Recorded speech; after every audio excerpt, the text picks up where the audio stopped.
Good morning, students. We will continue this book. Now the next, that is because of stars, our life is changed, and stars influence our life. Okay, so it is a belief, and there is a story behind it. The stars are called as Kirtigas, and Arundhati is the only star who is disciplined, and the Kirtigas are actually indisciplined, and they move, and because of their movement, our life is determined. Okay, so it is a belief in it, and it is a belief. The point is the belief that through stars, gods are trying to communicate with us. Okay, so it is a kind of belief. So therefore, we should give respect to the movements of stars. Okay, so this is the idea here. And now, so Indian metaphysics are difficult to communicate, so narratives and symbols are used. Okay, so Indian metaphysics are difficult to communicate. Okay, Indian metaphysics are difficult to communicate, and so narratives and symbols are used. So as I said, the philosophy is very difficult, and difficult to comprehend, to understand is difficult. Okay, for that these narratives and symbols are used. But the main idea that is getting moksha. Getting moksha, there is a metaphor is given, a comparison is given. A drop of water is compared with Jivatma. Okay, that is said to be the individual soul is called as Jivatma. It is like a drop in an ocean. The ocean is called as the God. That is Paramatma. The ocean is called as Paramatma. That is God. And we as individual soul, it is said to be a Jivatma. It is a drop in an ocean. Okay, and our responsibility, the Jivatma's responsibility is that I am just a drop in the large ocean, and I am part of the ocean. The drop should feel that, the Jivatma should feel that I am just a drop in the huge ocean, I am part of that ocean. The drop of water should think in that way, and that is called as moksha. Okay, so it is said to be, it is called as eternal bliss, and to have that eternal bliss, to feel that we are part of the God, and we are part of Paramatma, we have to shed our desires. Okay, we have to shed our desires, and we should have pure consciousness. That is that's what explained. So then it is called as eternal bliss. Okay, so let's say in our practical life we get bliss, a higher level of happiness. Okay, so we get bliss when we have sex. Okay, so this is the idea of Indian mythology. So when do we get bliss in our life, in the physical life, in the practical life? When we have sex, we may have a 5 minutes of bliss. That 5 minutes should continue forever and ever. Okay, when it continues forever and ever, actually it is the state of death. Okay, so this is said to be eternal bliss. So when we have sex, we have bliss, and that is why everything is based on sex in Indian mythology. Okay, so the reason why everything is based on sex in Indian mythology is this. Okay, sex gives us bliss, but that unfortunately the sex is only for 5 minutes, and that stage of bliss should be there for eternally. Okay, forever and ever we should have that bliss. That is said to be moksha. Okay, so since to make us understand the concept of bliss, sex is symbolized, and the idea is sex is not explicitly given, and sex is not explicitly told. Okay, so everything is based on sex, and based on sex we ourselves should understand. Okay, so it is see uh, let's say actually Sivalinga is nothing but I mean wherever the where you go to Shiva temple, you don't see the statue or idol or image of Shiva. Okay, we don't worship the image of Shiva, rather we worship only Sivalinga. Okay, Sivalinga is nothing but the sexual intercourse of Shiva and Devi. Okay, I mean the upper part of that Shivalinga is nothing but Shiva's penis, and lower part of the Shivalinga is nothing but Devi's vagina. Okay, I mean that is what I mean actually the sexual intercourse, and that's how even living creatures are and human beings are created. Okay, so I mean Shivalinga itself symbolizes sex, and but most of us do not know it. But when we see that image, your parents or teachers or friends, no one is going to see it. But when you see the image, we ourselves should understand. Okay, but unfortunately, because of the British rule, we are unable to interpret the image properly. Now it is our responsibility to interpret properly. But the point that you have to mention is that sex is basement of Indian mythology, and Shiva's sexual arousal symbolizes bliss.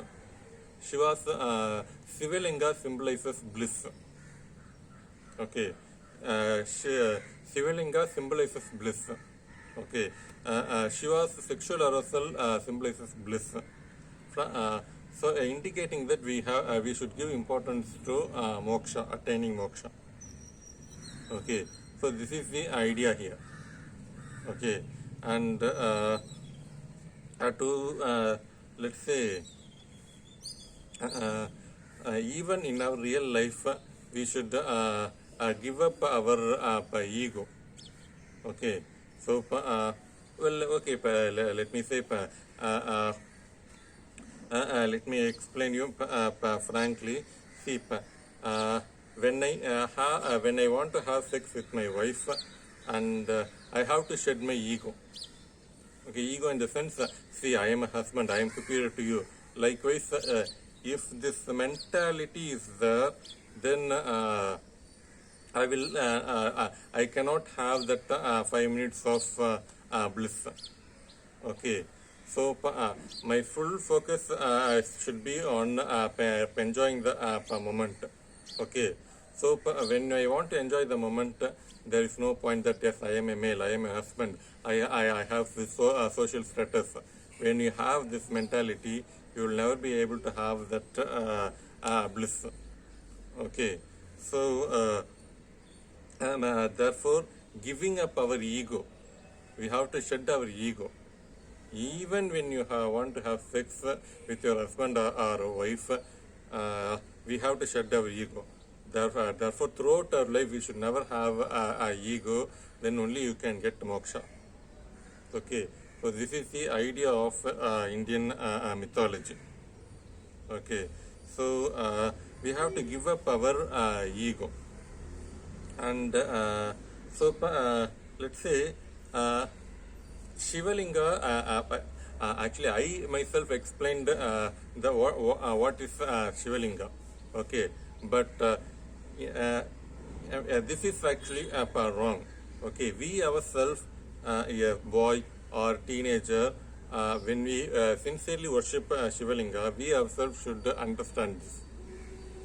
Okay, A mother should not explain, yes, this is said to be penis, this is said to be vagina. So this symbolizes sexual intercourse.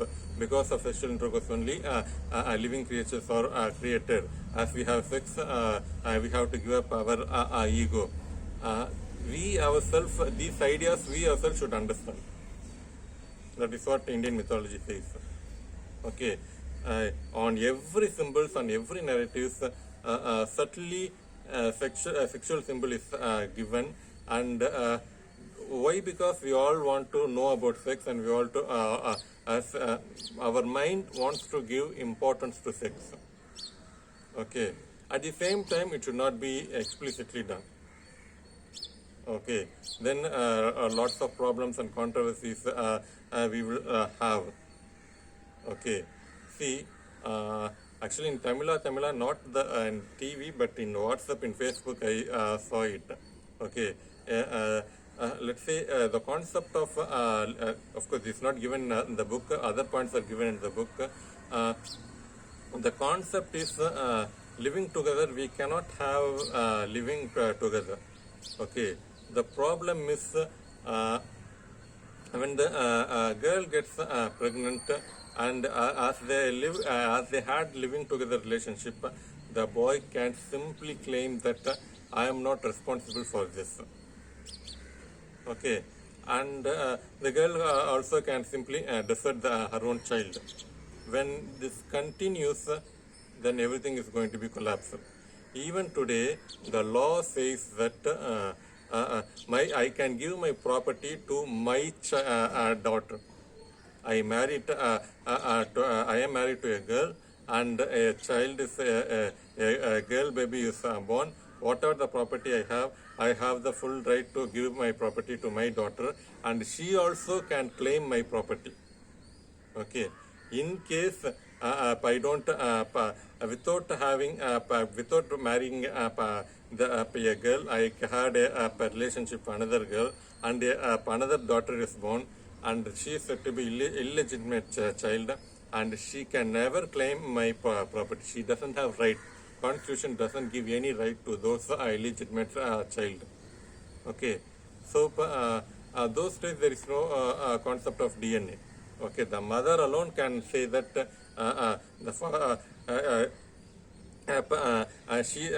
he is my in case of living together relationship, she can't say that he is my husband. Okay, the father of my child is he is the so and so is said to be the father of my child. Okay, so if she wants to claim that right, she has to be married. Okay, so this should be the case. Okay, so therefore living together relationship is actually wrong from even from let's say today we have DNA technology. Okay, by DNA technology we can say that yes, he is the father of my child. Okay, those days the girl cannot claim so. Okay, yes, he is my father, but he is telling lies. Likewise, the girl cannot say so. Okay, so even when we have DNA technology, there is always lots of problem.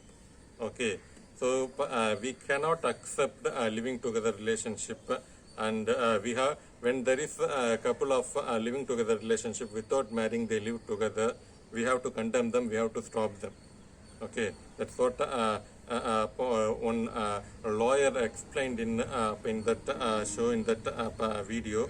And so this is the case, and we have to understand the real concept of mythology. And without understanding these things, and we simply following that Western ideas, is actually evil to the society. Okay, so I mean, the next topic is metaphors of mind. So that is this symbolizes this. Okay, so we cannot explicitly say, but when we have the marriage relationship, and when we have true faith in it, unknowingly we can understand it, we can feel it, and we move towards moksha. So this is the idea or belief in it. And so the metaphors of mind. Okay, so certain things cannot be expressed explicitly. Okay, it should not be expressed explicitly. Okay, and myths are, but at the same time they must be expressed. Okay, so certain things cannot be expressed explicitly, and at the same time they must be expressed for that myths are necessary. Okay, so now he's quoting Freud. Devdutt Patnaik quotes Freud, and Freud says that all male children, all boys have they have sexual desire for their with their mother. Okay, with their mother themselves, they have sexual desire. Similarly, all girls have sexual desire with their fathers. Okay, so let's say when a son and mother have sex, then immediately the child, as far as human being is concerned, when a mother and her own son have sex, immediately the child going to born for them is always going to be diseased one.